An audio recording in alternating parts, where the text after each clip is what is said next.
โนโนตรงนี้โนตรงนี้ตรงนี้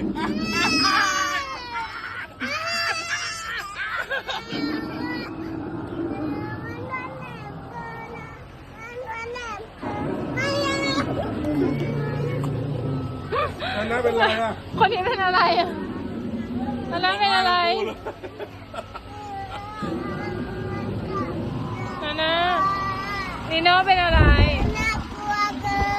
นก็นีโน่บอกจะมาขี่ไดโนเสาร์ไงทำไมน่ากลัวเกินลองขี่ดูก่อนไม่น่ากลัวน่ากลัวมันเป็นตัวปลอม